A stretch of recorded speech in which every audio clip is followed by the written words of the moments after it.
Halo, assalamualaikum, berjumpa kembali di channel Siwar TV. Jokowi digugat ke PN, masih sakit hati Pilpres 2019 gagal ganti presiden, ditulis oleh Syardi. Entah ada angin apa, Presiden Jokowi kembali diganggu dengan sesuatu yang sebenarnya sia-sia dan tidak penting banget. Dia digugat oleh sejumlah orang yang mengatasnamakan dirinya sebagai tim pembela ulama dan aktivis atau TPUA. Salah satu penggugat juga terdapat nama pengacara Egy Sujana. Kenal nama ini? Biar saya refresh dulu memori kalian. Egy Sujana pernah ditetapkan sebagai tersangka kasus dugaan makar karena seruan People Power yang dia lontarkan saat berada di kediaman Prabowo Subianto di Jalan Kertanegara, Jakarta Selatan pada 17 April 2019. Saat itu masih masa Pilpres. Sejak 14 Mei, Egy sempat ditahan di rutan Polda Metro Jaya dan kemudian mengajukan penangguhan penahanan.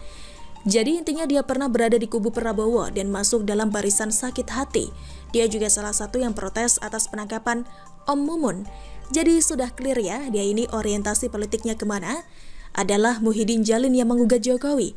Dia meminta agar pengadilan mengabulkan seluruh gugatan dan menyatakan bahwa Jokowi telah melakukan perbuatan melawan hukum. Dia mengatakan perbuatan melawan hukum yang diajukan terhadap Presiden Jokowi disebabkan oleh terjadinya sejumlah persoalan di negara Indonesia.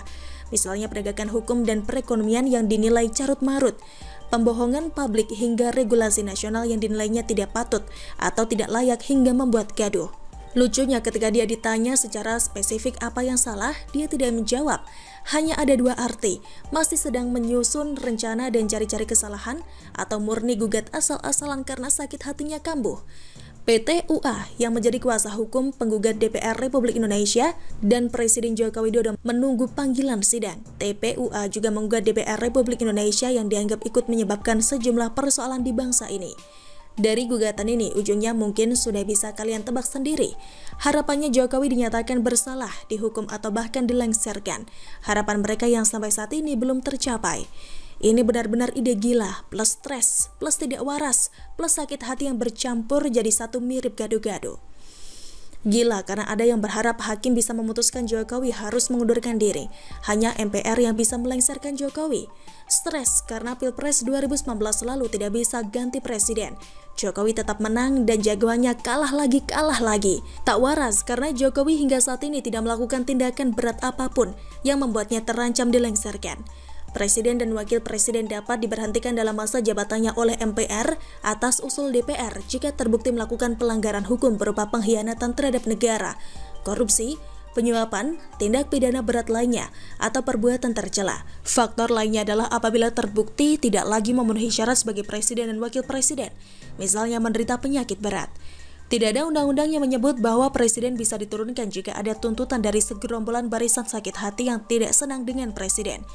Tidak ada aturan negara yang menyebutkan begitu. Sakit hati karena Jokowi sampai saat ini masih jadi presiden.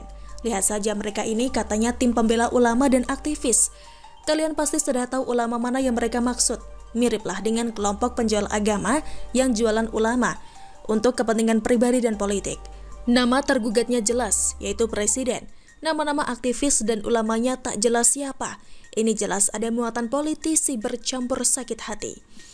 Sangat sulit untuk tidak mentertawakan kebodohan mereka ini. Begitu putus asanya mereka untuk menjatuhkan seorang presiden. Ngaca dulu dong. FPI yang merasa kuat aja diobrak-abrik dalam sekejap. Rizik yang katanya garang aja sekarang nyalinya menciut dan gemetaran menunggu nasib. Om Mumun yang garang karena pernah siram air teh aja sekarang ditangkap dan terancam penjara seumur hidup. Lah, mereka mau menggugat presiden hanya dengan modal isu yang tak jelas. Segala cara dilakukan, bahkan cara-cara yang tidak masuk akal pun ditempuh. Sungguh tidak tahu malu. Endingnya sudah pasti mereka bakal kalah. Ujung-ujungnya mereka bakal menuduh presiden kebal hukum. Tidak perlu ulama dan aktivis. Narasi basi. Kasihan mereka ini kayak orang stres. Bagaimana menurut Anda? Silahkan tulis komen Anda di kolom komentar. Jangan lupa untuk like, subscribe, dan share. Siwar TV pamit, sampai jumpa. Wassalamualaikum warahmatullahi wabarakatuh.